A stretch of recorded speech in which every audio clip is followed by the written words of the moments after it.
ردي عليا يا حبيبه، ردي. الله بقى يا أبلة، هما مش بيقولوا في الأفلام القديمة إن السكوت علامة الرضا؟ يا حبيبه قلبي، بس انا كنت عارفه انك واقعه لشوشتك من زمان، من ايام ما كان بيراقبك بعربيه صاحبك، وكمان كنت عارفه اسم صاحبه. اوعي تقولي الكلام ده القديم. طب طمنيني، هيروح يقابل حسام امتى ويطلب ايدك منه؟ مش لما تخفي وتطلعي من المستشفى الأول؟ ده انا امك فريره. ياه، للدرجة دي بقى عايزة تخلصي مني وترمي ورايا قلة؟ زيرو وحياتك، بس اتجوزي انت. مالك يا حبيبه؟ مساهمه كده ليه؟ انت المفروض تفرحي. أنا خايفة أوي يا أبلة، خايفة لحسن أبي يرفض. وايه اللي هيخليه يرفض؟ طارق ما يتعيبش، وبعدين ده اكتر واحد عارفه وعارف اخلاقه، ده زميله. ما هو ده اللي مخوفني، ما انت عارفة أبيه شغله مخليه كاره إنه يسمح حتى من ولاده إن واحد فيهم يطلع ضابط زيه. هو ده كلام؟ هو في حد راضي عن مهنته؟ لو كان بيشتغل شغلة تانية غير شغلته كان قال ما شغلتي ولا جنة شغلة تانية. وبعدين يا ستي سيبي حسام عليا. هو فين صحيح؟ هو في البيت، كلمني قبل ما انت تيجي على طول. هينام شوية وبعدين يروح مكتبه ويجي. طيب ألحق أنا بقى هناك، عايزة حاجة؟ طمنيني الأول، هيقابل حسام امتى؟ أنا عارفة بقى، باي باي. يا رب يبقى من حدك ونصيبك يا حبيبة يا بنت. ايه؟ بنت نسيت اسم حبيبتي. ما ينفعش يا حاج الناوي، ما ينفعش. ايه هو اللي ما ينفعش يا حاج عبيد؟ شوف 30 الدب يا حاج. 30 الدب ولا 300؟ انت هتتحنط باسنانك ولا بالوابور؟ انت بابا الناس عمل فيها ايه؟ يا سيدي العمل عمل ربنا، انا غلطان، ازينك وبديك على الغريب، وبرضه انت ما تقدرنيش. هتعملها سهله زي عوايدك. يمين ما عندك خدك في الوابور تاني علشان ترتاح يا راجل انا عازمك الدنيا على العزا في الدار، وانا في الدار كمان. يفتح عليك يفتح عليك يا حاج ناوي. انت برضك شكلة العز والملك. يا راجل اوعى يا حاج ناوي ايه اللي مزعلك يا حاج؟ صاحب الوابور يا سيدي يعني ايه؟ متكتر عليك حتى 30 كيلو جنب ومبدع عليها موكيله ومسكين. معقول يا حاج الكلام ده؟ تعالى بس اشرب الشاي وانا هرحمك القمح بتاعك. ما ينفعش يا نور، وطلباتنا هاني كله هيمشي باذن الله يا حاج. ازاي بس؟ طلبات الاهالي بالنهار وبالليل هسهر مع الرجاله نخلص طلبات الحاج. ربنا يسهل.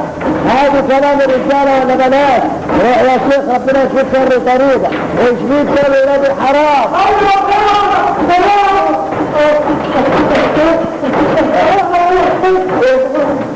لا حضر محمد. ده مهم الخطه. يا توفيق عمر الشيخ زي الشيخ الحمد لله على الحال.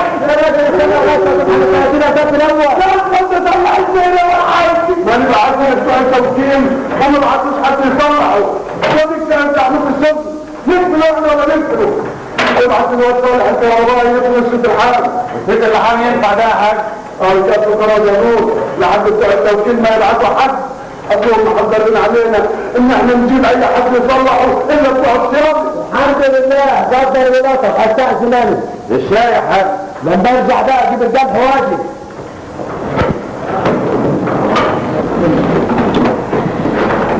ها عملت ايه؟ رحت لها زي ما قلت. وجبت الحاجه ولا الفلوس؟ طلع عليا بس اخد نفسي من الطريق. هذا المختصر المفيد. ايه ده ما فيهاش حاجه. يبقى فين الفلوس؟ انت هتحتهي فين الفلوس؟ اشتريت بيهم الحاجه. طب هي فين الحاجه؟ ناقص كم حاجه؟ اسمع اما اقول لك ده انا سويت عشتك منك ليها. فين ما كانش هديه دي؟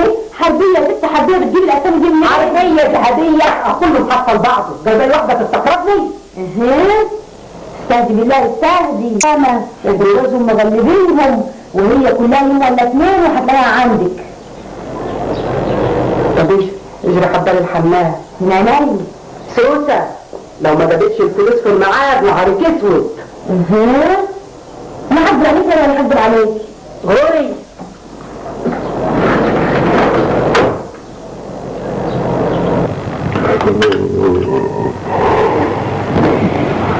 اسيبك بقى تنام ارجع لك بالليل. انا مش فاهم ايه اللي جد وحط عليا ده، كل ما اكل سمك ابقى هموت من النعس. احسن لك انك تنام. يلا يلا روح نام. طب مع السلامه. سلام.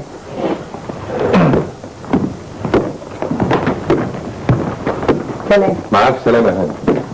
مع الف سلامه. سلمان.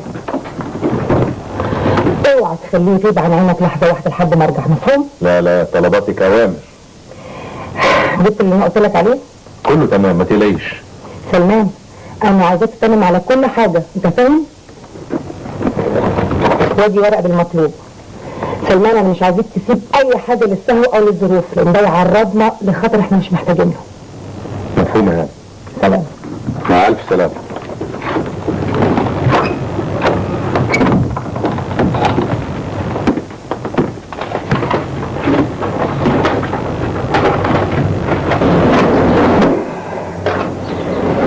يا عرض احفظي ما عليك. ايه رايك يا بنت يا شوشه؟ هي محتاجه رأي، القماش هياخد منك حته. طب اغسلي الباب لحسن عيون اللي قدامها تسمج الحجر. تعالي يلا اما ارقيك. يلا.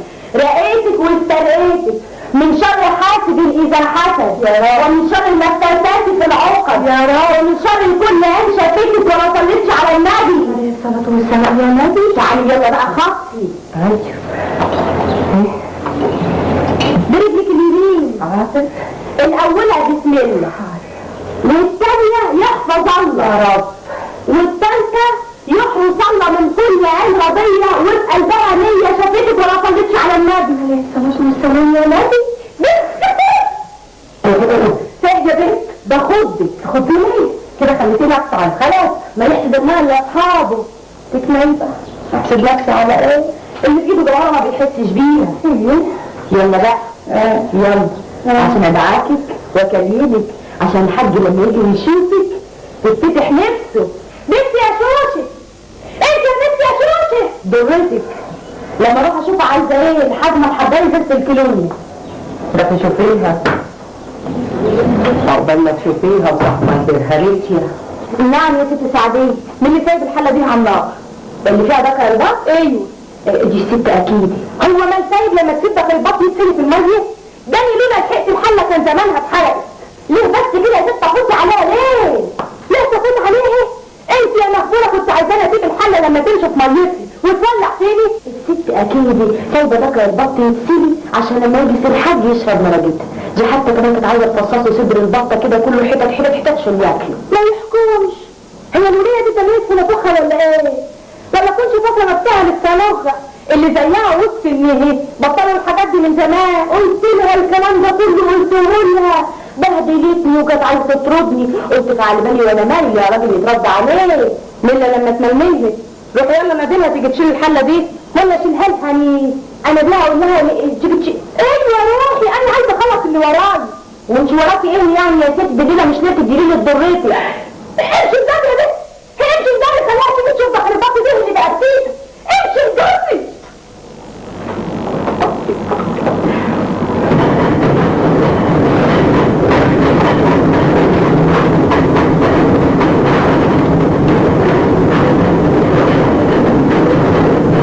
نور. لا يا حاج انا ماشي. عايز حاجه؟ سلامتك يا حاج. طب بقول ايه؟ ما تريحوا شويه وتريحوا المكان. الحاج لا يا حاج، ده زبون جاي من الوابور وانا بمراجعتي للدكاتره عرفت ان تقريبا احسن زبون عندنا اللي طلبيه مستعجله، يعني شيل المره دي شيل المره الجايه. عداك العيب، بس انا عامل يعني على تعب الرجاله. ما احنا عاملين ورديتين، حد يتعشى ويريح شويه والتانيين يشتغلوا لغايه لما يتعبوا. هلم جرب. طب بقول لك ايه؟ ما تيجي معايا الدار تاكل لك لقمه وترجع لهم. لو سافروا سبتهم هيسافروا. امال هتاكل ايه بس يا ابوي؟ هتاكل دجاج. انا هبعت من خيمه كمان ساعه ولا ساعتين يجيب لنا اكل. لا ما تبعتش، انا هبعت لكم اكل من الدار، يعني هيبقى لا نوم ولا اكله تطلبوا بيها كلكم. وليه التعب ده كله يا حاج؟ ماليش لزوم. وبعدين يا نور انت نسيت ان انا صاحب الوابور؟ دايما عامل بحسك يا حاج. ايوه ازيك.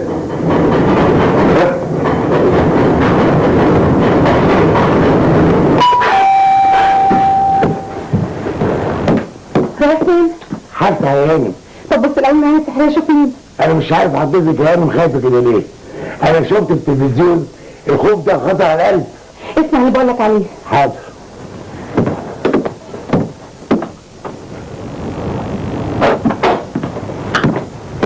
المتجرد يبعت لهم الشركه. افتح مستني ايه؟ ما تفتح.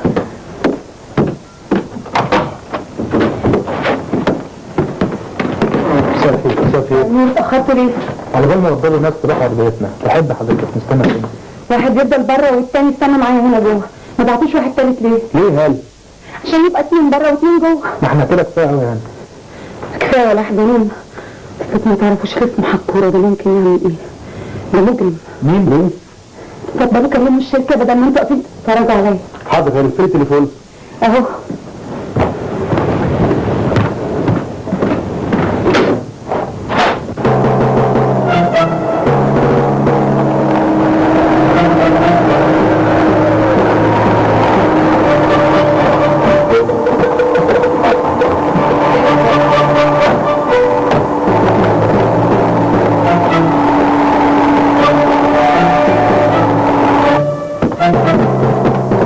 دي شقة مدام نانسي؟ ايوه يا باشا. طب اضرب الجرس. عمرك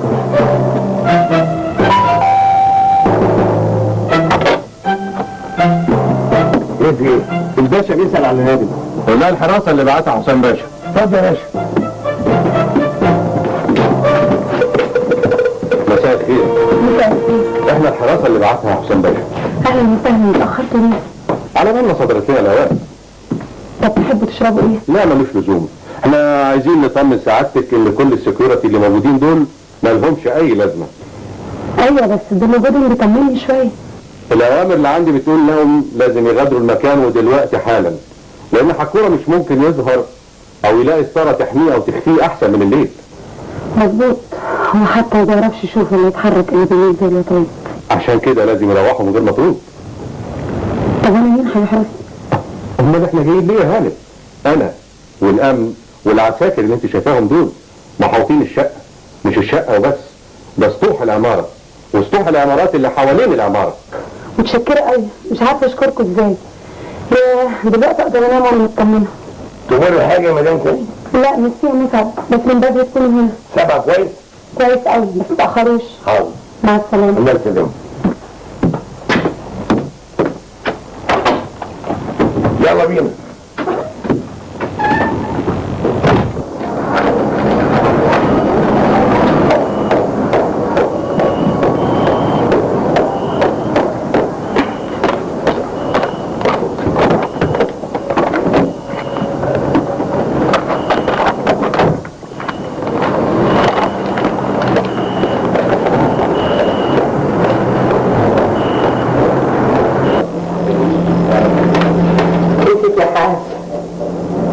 عندك اكيد. ايه؟ انت هتملى بطنك ميه ولا ايه؟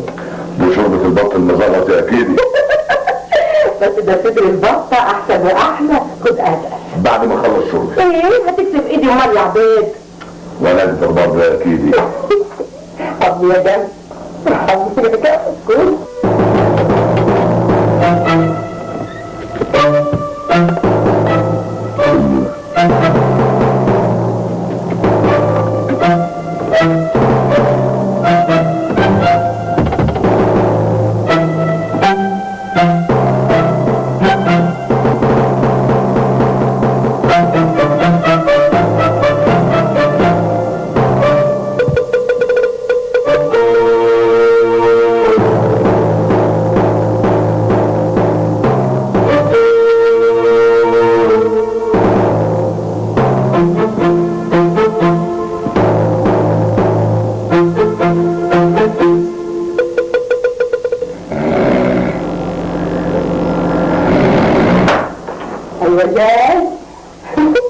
شرب النعناع الطازة يا شافعي يا صدقي وجميل. يا عبيد يا راجل، هو انت كل ليله فتحة عندي يجي لك ابو النوم؟ هو اللي فتحة لك مطلقة؟ ايه يا عبيد ايه؟ هنقضيها نوم. انام شويه يا اكيد. البط ثقيل كده هننام نسيت. خد الشاي اشرب. قوم وهو يسيحه، قوم اشرب. بعدين غطيه. غطيت هيقع بالصوت يقولوا الولية اتخبلت. ابكي عليه اوان ده جاني يغسل معي.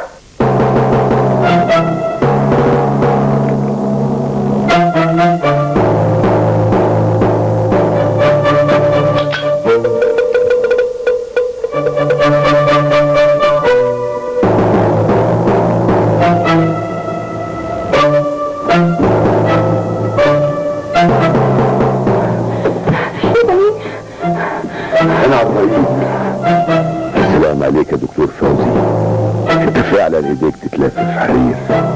ده كانت مراتي ذات نفسها ما عرفتنيش. بقول لك ايه؟ لو عايز فلوس كل فلوسي في الدولاب، خدهم كلهم بس ما تموتنيش. مش انا بقولك يا حلوه. انت بس لازم تبعد عني، ابعد عني. ما انا ما اقدرش ابعد عنك، عشان لو بعدت وصوتي ولا بقعت بالصوت حتى بفرغ وصوت المسدس ده صاصه في دماغي. بالراحه يا حلوه، تعالى معايا بشويش ومن غير كلام. امشي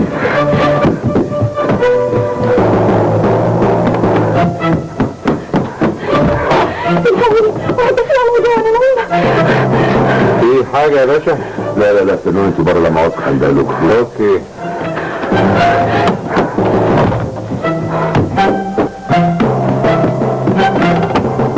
خدي احسن الدنيا برد عليك.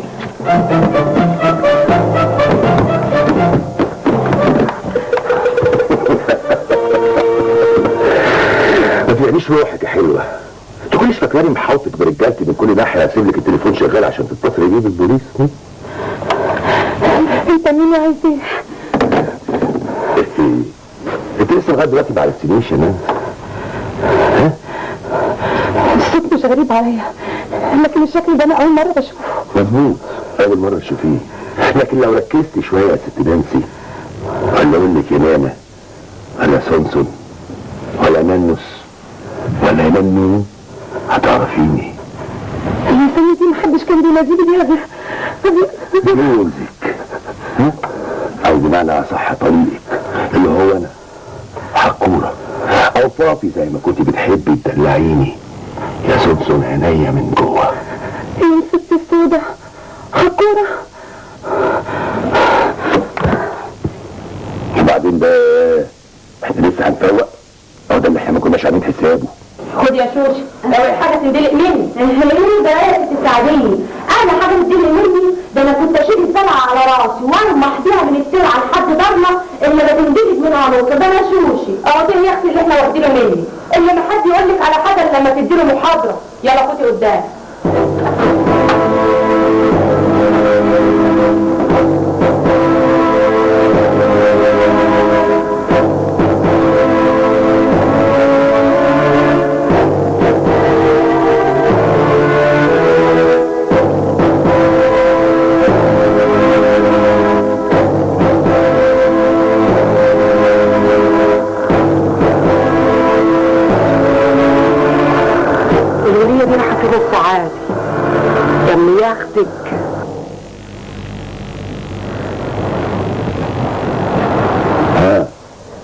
فوقتي ولا تقص وشك بشوية مية ساقعة علشان تفوقي؟ لا فوقت. انما قولي ايه اللي غير شكلك كده؟ الزمن وغدر الناس. لو شلتي غدر الزمن والناس من على وشي هتعرفيني، ولا انت غدر مساكي انت كمان يا طلقتي؟ انا ماليش دعوه. المحامي هو اللي قال لي ما دام حكم عليه بالاعدام ما يصحش يعدموه انت على ذمته، ده في خطوره على مستقبلي الفني. تصدقي بقى انه محامي قليل الادب، لا وكمان ما عندوش اخلاص. طب هو غبي، انت برضه تصدقي انه ممكن يقدموا حكوره؟ خلاص جليتي ليك، عايزك بقى تجاوبيني على سؤالي. هو ايه بالظبط؟ انت بلغتي عني ليه؟ انا ان شاء الله بالنور عينيا. ما تخافيش، هتعدميهم لكن بجد بلغتي عني ليه يا نانسي؟ ده انا كان كل همي ان انا اسعدك، حبيتك وفضلتك على ابن العيال، وما كانش حاجه في الدنيا تهمني غير اني اشوف الابتسامه مرسومه على شفايفك. بعت كل ده ببلاش ليه؟ ما كانش ممكن اعيش معاك وانت بتتاجر في السنين دي، ما كنتش لا هتبطل ولا هتطلقني، ما كانش في قدامي غير كده. روحي قولي الكلام ده لناس تانية غيري. انت من يوم ما عرفتيني يا حلوه وانت عارفه ان دي شغلتي وان المخدرات كاري. لا ما كنتش عارفه. عارفه يا حلوه الفستان اللي كنت بتلبسيه كان بيكلفني كام؟ انا الوظيفه دي بقى ان شاء الله اللي هتجيب لك بدل الفستان من دول دسته. انا ما قلتش انك كنت موظف، انا كل اللي كنت عارفاه انك تاجر. تاجر؟ لا حلوه برضه، وأنا الجارة دي بقى ان شاء الله اللي هتعيشك في المستوى اللي انا كنت معيشك فيه. ما ترد يا ننوستي، ساكتة ليه؟ انا لما عرفت انك بتتاجر في الممنوع ما قدرتش اعيش معاك. أو فرحت مبلغة عني. يا سلام، مش شايفة ان ده حل اناني قوي؟ ليه ما قلتليش بلاش؟ كفاية. ما كنتش هتسمع كريم. بالعكس، انا لو ما كنتش سمعت كلام الدنيا من اولها لاخرها عشان بحبك كنت هسمع كلامك ورجلي فوق رقبتي. لكن انت ما كانش همك مصلحتي، انت كان همك الفلوس اللي هتاخديها من ورايا علشان تعملي نفسك بيها مغنية. انا؟ امال امي فين الفلوس يا بنت؟ هي الحكومة سابت حاجة؟ هتبقي غلطانة غلط كبير قوي لو تفتكري ان انا ممكن اصدقك او اامن لك بعد كده. دول كانوا 3 مليون جنيه يا ننوستي، وانت ما وزرتيش منهم الحكومة غير 100,000 وسابوهم لك تمن غدرك بيا كمان. انت عرفت الحاجات دي كلها منين؟ مش بقول لك الزمن شال الغشاوة من على عينيا. فين الفلوس يا نانسي؟ ما اعرفش، ما شفتش فلوس. الحكومة خدتهم والله. اوعي تحلفي، اوعي تحلفي. طب انا هقول لك على حل واحد ما قدامكيش غيره. انا مش هقتلك، هسيبك تعيشي وهسيب لك ال3 مليون جنيه كمان. انت ليه مش مصدق ان الحكومة خدتهم؟ بقول لك ايه، بلاش انا، ما تلعبيش معايا اللعبه دي، انا حافظها كويس. انت عايزه الفلوس دي عشان تحطي لك كام اغنيه على شريط بعد كده تقعدي تسمعي الشرايط دي لوحدك. متهيألك، ده انا جايبه اشهر المؤلفين واشهر الملحنين ودفعت كل اغنيه الشيء الفلاني. زغرطي اللي ما انتش غرمانه. بس ماشي، انا اوعدك بعد كده انا هشتري منك 1000 شريط. لا 1000 ده ايه، هشتري 100,000 شريط. ايه بقى، ناوي تشجعني ولا ايه؟ لا، ناوي ارحم 100,000 ود من سماع صوت حضرتك. انت عايز ايه بالظبط؟ الشنطه يا ماما. انهي شنطه فيهم؟ مش شنط كتير. اغلى شنطه فيهم. فيها اوام كده؟ طبعا، وهل يخفى القمر؟ طيب اشتري نفسك بقى حلوه وروحي هاتيها. وحد يسيب مفتاح امانه في ايده وبالسهوله دي؟ يعني ايه بقى؟ يعني تملى الشنطه دي تحت ايدي، انا ضامنه انك مش هتقدر تعمل لي حاجه، او بمعنى اوضح هبقى عايشه على وش الدنيا وانا مش خايفه من تهديدك. عايشه؟ ممكن، لكن هتبقي عايشه معاها عهدين. سمعتيش على روايه المغنيه الصلعاء؟ ايه بقى، هتعمل لي حاجه في شعري؟ لا، بس يعني خليكي المغنيه العوراء، المغنيه الكدعاء، المغنيه المكسحه، اهو عهد ولا عهدين كده على الماشي. بقول لك ايه، ما فيش داعي للعهات دي كلها، وروح جيبي لي الشنطه. انت متخيل ان ابقى قاعده انا والكم الهائل من السموم ده في مكان واحد؟ بعدين اللي قال لك ان انا ما سلمتهاش للحكومه يوم ما اما بلغتي عني ما اعتقدش انك سلمتيها للحكومه. مش خوف، لكن طمع في انك تصرفي البضاعه اللي فيها وتصرفيها على نفسك عشان تبقي مغنيه. ايه زي ما انت عايز. انا مش هقول غير كلمه واحده، الشنطه اذا ما ظهرتش ومسكتها بايديا دول هتتمني انك تموتي في اليوم 1000 مره. انت بتهددني؟ لا، ده انا والرجاله اللي برا دول عشان نبارك لك. ده يا نانسي، ما تفوقي. فين الشنطه؟ مش هنا. طب قولي لي هي فين وانا اروح اجيبها. لما اعرف هاخد كام. في انت ما تخزين ليها، ولا انت ناسي الفلوس اللي كنت بتدفعها للناس اللي بتخزن عندهم بضاعتك؟ طب عايزه كام؟ ارنب. لا، العشه فضيت وما بقاش فيها ارانب. لا يا حبيبي، الشنطه فيها ارانب تم عشش، مش عشه واحده. طيب هديكي 100,000 جنيه. افتح الله.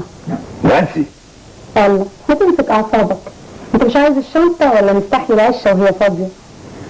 طيب هديكي اخر كلام 250,000 جنيه. ما تحاولش. لا، ما حاولش ازاي؟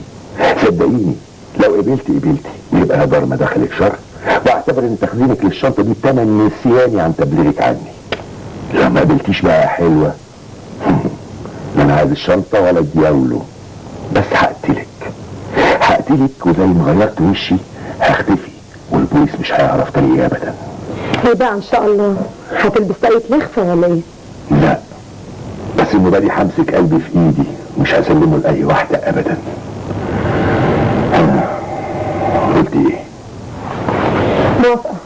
بس على رأيك البكرة على راس المال. يعني ايه؟ يعني تسلمني اسلمك. طب ما انت معكيش الشنطه. وانت معكش الفلوس. حالا اجيبها. وانا حالا قلبي سليم الشنطة. موافق؟ انت يا عبيد يا راجل يا سامعي يا سامعي قوم يا سامعي قوم. ايه يا كيدي؟ ما تخلينيش اتهنى على نومي ليه؟ اتهنى يا اخويا اتهنى، بس الاول شوف مرتك راح تسلم السعادي. ما انت قدامي اهو. انا بتكلم على مرتك الثانيه بنت التمرجي. شوفها راحت فين. فبدت وبنت الراجل بين الزعلات والمرحيم. قوم يا سامعي قوم يا سامعي.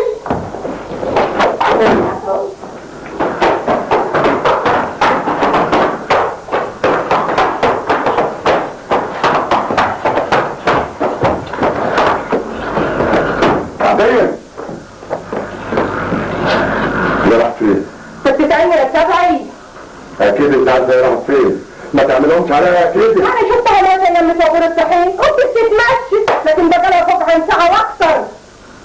خد لحد ما الرجاله جايين بكارتك وانت يا ابن البندقه. يا عبيد ارجع يا عبيد، لا تعملها وتشوف روحك وانت بعيدك. ارجع يا سامعي. وانا شغلك مخيل.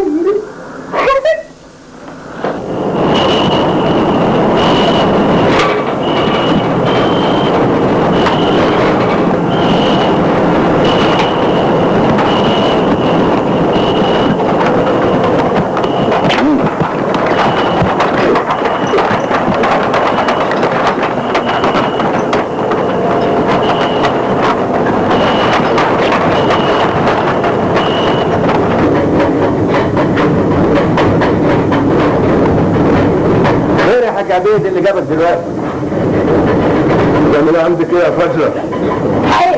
عيب يا عبيد المفتاح. العيب اللي انت بتسويه عاد ومش هلم لسانك قبل ما الم عارف. عيب يا حاج الكلام ده. يخلص انت. يخرب ايه وليه؟ عامل عمه ولا عامل عمه؟ مين بتدافع عنه يا فجرة؟ وجاي لحد هناك. انت يا راجل انت مش منبه عليا ان اعمل اكل بزياده للرجاله علشان هيسهروا على شغل الحاج اقناوي عشان ما يزعلش منك. ولما قلت لك ابقى خلي الكمر يجي ياخده قلت لي لا الكمر مش هيبقى فاضي اتصرفي انت. ودي يا اخويا اتصرفت وجبت البنت شوشه وجايه.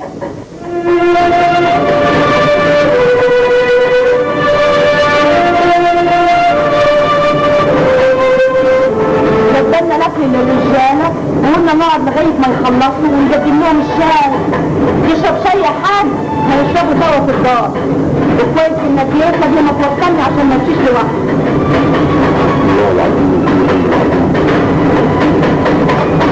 احنا اثنين انا غلطت في حد. كان عليا انا مسامح. رد عليك انت تسامح نفسك من سوء الظن. اعمل ايه بس؟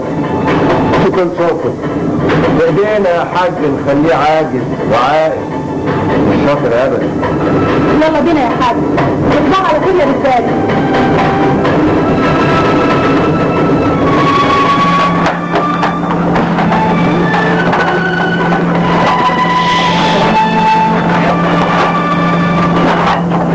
تعبير تعبير وانت عليك تشك فيا يا ابو احمد. تعبير اسمعيني يا تعبير. لا اسمعك ولا اشوف. انت عارف انت اتهمتني بايه؟ ساعات حاجه تملكها لوحدي تتاجي تعاطفها تشرفها. تبص عليك يا عبيد ده دي اخر دشتي معاك دي اخر صبري. تعبير تعبير انا ما شكتش. ما شكتش؟ امال شلت من ضيقتك على كتفك ودخلت فيها وفور الطحين وقلت بالطاق شراب ليه؟ ها؟ كنت جاي تطمن على الغله والطحين؟ سعدية سعدية صدقيني يا سعدية انا غيرت. انت عارفة معزتك في قلبي قديها. لما سمعت انك نزلت سمعت؟ انت برضك هتقول لي سمعت؟ اشحال يا راجل ما كنتش لازمه بطلبك وعامله الاكل من بعلمك ولا هي بنت الغنطه دلت على ودانك. لا يا عبيد مش انا اللي حد يلبس مني شعر غيرك لا برضايه ولا غصبانيه. انا صحيح ابويا تمرجي بس علمني ازاي احافظ على شرفي وازاي احافظ على اسم الراجل اللي عاناني. سعدية سعدية اسمعيني يا سعدية، اسمعيني. لا اسمعك ولا تسمعني الا لما تبقى تعرف انت كويس. روح يا اخويا انت العقده اللي زادت على ودانك. سعدية، انت يا سعدية. اصل يا حاج ما تخليش المكان يتفرجوا عليك. انت كبير من يومك، ما تبقاش لي بقى حالات الاسره واللي ما يسواش.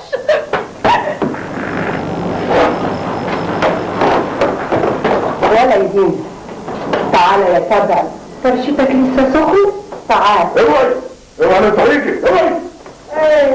جاي لك نوم دلوقتي.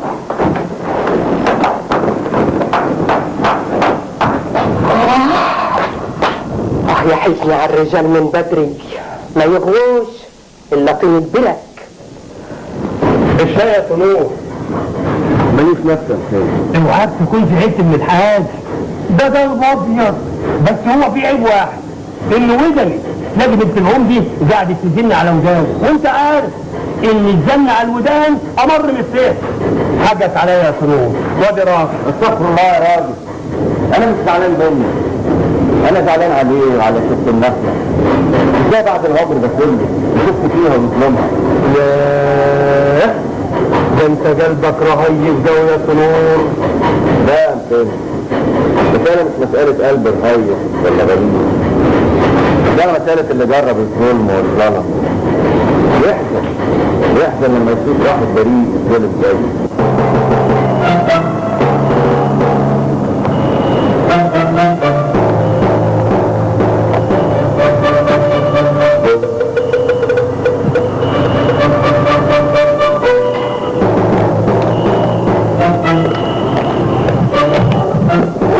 جبت الشنطة؟ حط الشنطه اللي معاك على الكرسي اللي ورا، وخد الشنطه بتاعتكم من شنطه العربيه.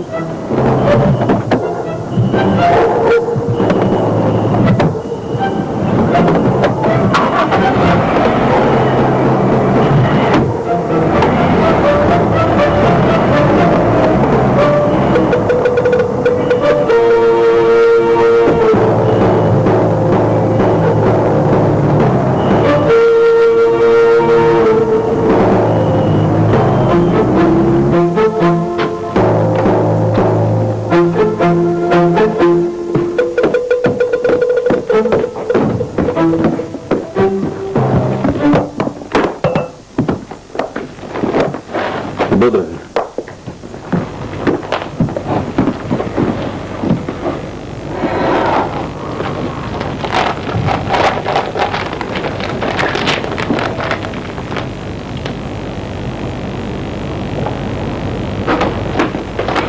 هي ست نانسي ما تعرفش ان انت اتفطمت لحد دلوقتي؟ يلا لازم ايه الكلام ده؟ لانها بعتلك مش عشان تعمل بيه رضعه. نشا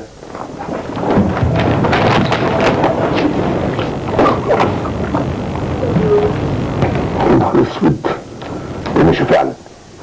اما انت فاكرني بكذب عليك؟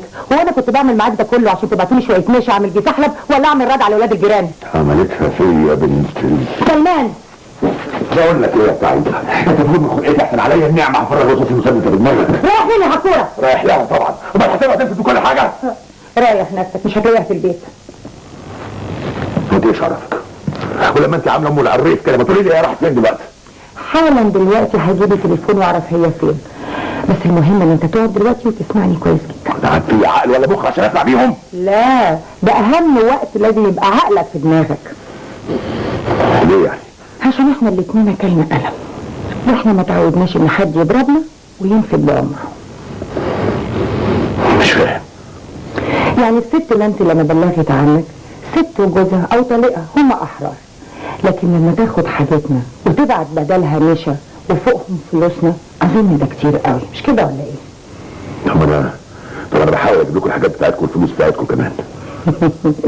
بطريقتك دي هتخلينا زباين في البوليس. ما انا عايزين اعمل ايه؟ عايزين اقعد جنبك عادل زي النسوان؟ وانا عايزين اعمل ايه؟ تكلمك؟ انت عايزه تكلميني؟ سلمان، امرك يعني.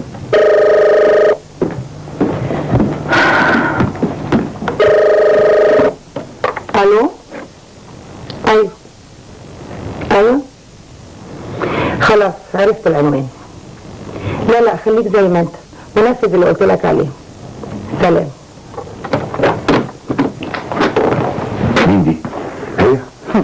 يعني بالذمه نانسي هتكلمني تقولي عنوانها فين؟ امال ايه العنوان انت خدتيه دلوقتي ده؟ عنوان نانسي طبعا، هو احنا ورانا حاجه غير نانسي وعمايل نانسي؟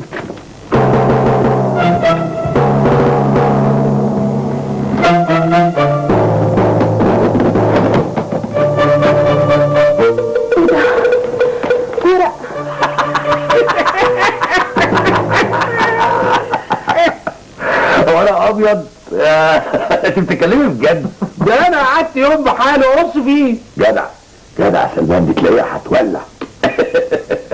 لكن قولي لي عرفت ازاي يعني انها كانت عايزه مني فلوس؟ امال هتديك الشنطه عشان سواد هينك؟ اذا هي اصلا اتجوزتك عشان فلوسك، عشان تحقق حلم حياتها انها تبقى مطربه. لكن لما عشرتك ولقيتك بخيل وما بتصرفش وايدك ماسكه، فكرت انها تبلغ البوليس عنك وتاخد الخميره. وقعت في ايديها الشنطه، بس خافت انها تسوقها، وقالت لما ابقى مشهوره مفيش حد هيصدق ان انا بعتها. وفي الاغلب اللي كان هيسوقها لها عبد سبارتاكوس ده. احنا. نعم يا اختي، انتم. ما انت لو ما كنتش هربت كنا هنسومها على الشنطه، او كنا هناخدها منها باي طريقه. ده بيزنس يا حكوره، الشغل شغل مش هزار. بيزنس. طب الخطوه الجايه ايه بقى؟ ما تستعجلش يا حكوره، اشرب الليمون علشان تفكر صح في الخطوه الجايه، لاننا ما قدرناش غير اننا نكسب الجوله كلها. اشرب يا حكوره. وماله يا اختي، اشرب.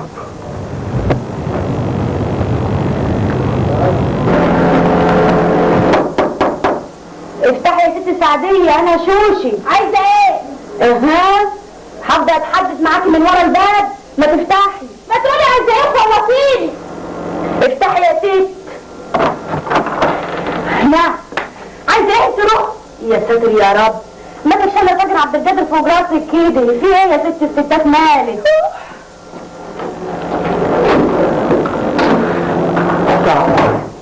طيب يا سوسة الكلب ما وريتك ست الستات. لما بنت التمرجي تبقى ست الستات، امال انا بنت العمده ابقى ايه؟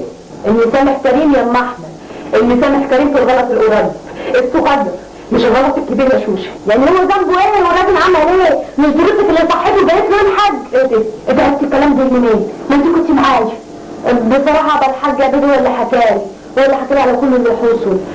من ساعتها يا ولدان هو بيأنب نفسه وزعلان من نفسه، وهب كده وساب لها اوضه واحنا في المضيافه عشان تعرفي انه بيعمل لها 1000 حساب. ولو بيعمل لها 1000 حساب كان ساب اوضتها واحنا في المضيافه لوحده. يا اختي بدل ما كان ينام في المضيافه لما راتب بناخد هديه كان جاي ينام هنا في سريره. ولا هو يعني خايف من نبرها ولساني؟ ادي يا بنتي بعضلة لسانك دي عليها نبر، عليها نبر يا رب تتفتلوا بلاد. يلا يا ام احمد، يلا يا ام احمد ضد الشيطان روحي طيبي خاطر. انا؟ انت جننتي ولا ايه يا بنتي يا شوشه؟ بقى يبقى غلطان فيا واروح له برجليا صفحه؟ ده اللي لا عمري لسانه هيخاطب لسانه ولا عصا نفسي فرشته كمان. على شوفي دماغك وعلى عندك. ليه كده يا ام احمد؟ بقى الحاج بيحبك وبيعزك وبيعمل لك 1000 حساب. ايوه يا اختي، بقى مرت لما بنت العمده بتفلس ودانه صحت بندقيته وجه ورايا جنب. بيغير عليك. بيغير عليا؟ ايوه بيغير عليك. الراجل لما ما يحبش الست لا يوم راحت فين ولا جت منين ولا بتعمل ايه، لكن لو حب الست وجنبه عشقها بيغير عليها من الهوا الطاير بينما الشعر راسها، ويغيرها بتشعر نار الحب وتملى القلب معزه. ايه ده؟ امشي دور اللي هنا يا بيه، امشي. انا مش صادق، انا بحط العيش والمسخره. ده يا اختي جوز مش لسه هنحب ونتنعشق. وبرضه يعني لما راجل يغير على مراته ويعشقها ويحبها فيها ايه؟ حرام يعني ولا حرام؟ ما تاخدي الشيطان وتروحي طريقي خطوه بقى. انت فكرتك نفوخت يا بنتي ولا اتهبطتك نفوخت؟ قال لي شك فيا ايه؟ طيب يا عباد، دي اخر الصبر معاك يا عباد تشك فيا.